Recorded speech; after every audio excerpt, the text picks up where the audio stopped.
Hey there, I'm Ryan.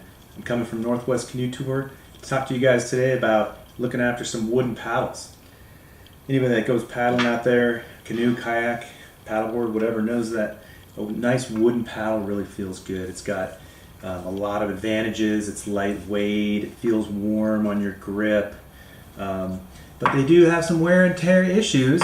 You know, they get banged around, and a lot of times the tip has some problems and might start splitting. And that's what happened to this one here.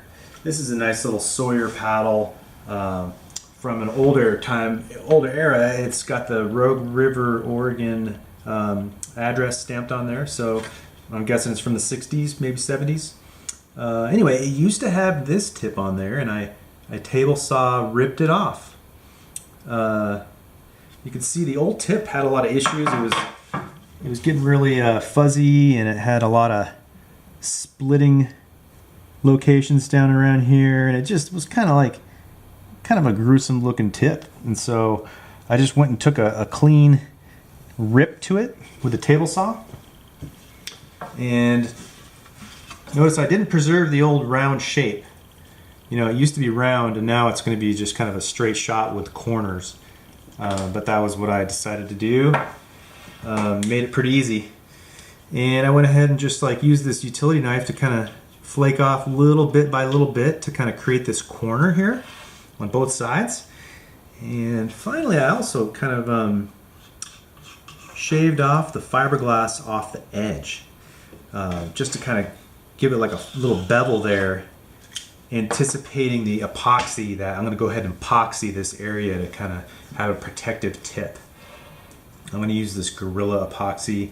It's a 5-minute set, and really look after the longevity of this paddle. And so now we've got a nice solid paddle. I mean, look at this guy. It's just it's all fresh on the edge. It's got a little bit of a shorter blade, so it'll paddle definitely a little differently, but it looks nice, it feels nice, and I'm pretty sure it'll paddle great. I've also got another candidate to show you. This is another Sawyer paddle I've come across, and you know, it's got that same kind of uneven edge, and it's got a split in the fiberglass here, kind of a notch over here. So I think I'll probably come through here and just take off another centimeter and try to keep this guy going as well. But anyway, I'm going to get this epoxy going. Whoops. I'm going to get this epoxy going and show you guys how I like to do that. I'm going to remove this plastic tip that they have.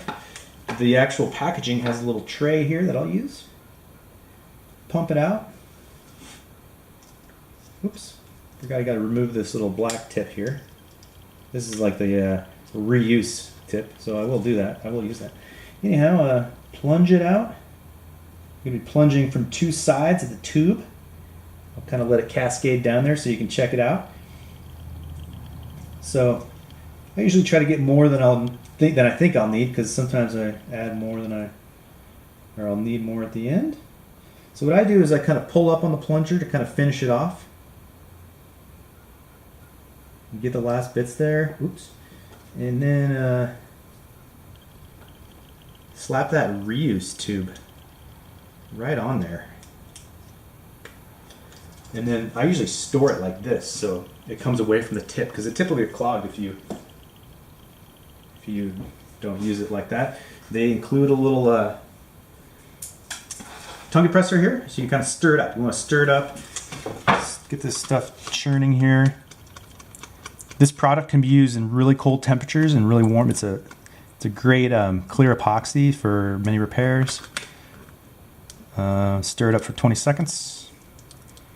And then you've got 5 minutes. The longer you wait, the less quality material you're getting. It won't adhere as well. So I'm going to go ahead and get these rags handy, because this is bound to be a little bit messy. I kind of do the twist like as if it were some honey in a spoon, and then I'm just going to kind of come down here and just lay some stripes down here on this paddle. Give it a nice protective edge. Flip it over. smooth it out.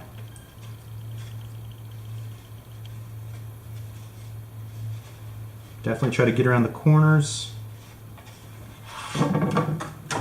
Now it's all basically like a little epoxy swab, so anything it touches is going to get really goopy. So try to be careful with it. Now I got this little bead coming down, and I'm going to hit this corner. Maybe up pretty high too. I'm going to come up the side a little bit.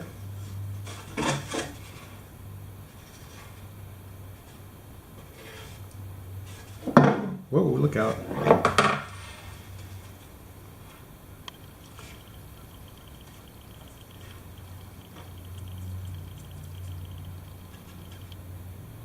And then just kind of try to remove any of the excess. Oops, I got some on my hands. Try to remove any of the excess because you can always add more later. I mean, that's one thing. And then after this dries, you know, after some period of time, I usually come back in a couple days. I'm not like holding it to 5 minutes in this situation. We're just doing some winter repairs, getting to them when we can. And looking forward to the season to come.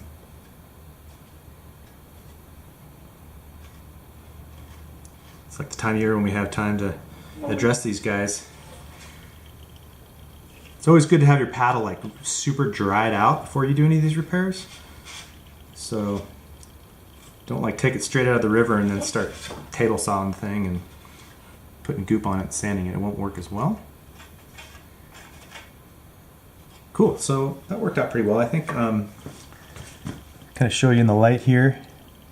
You can see there's just like a little bead there, and looks like the tip is almost totally covered. There's a little spot here that I should get some goop in there, I think.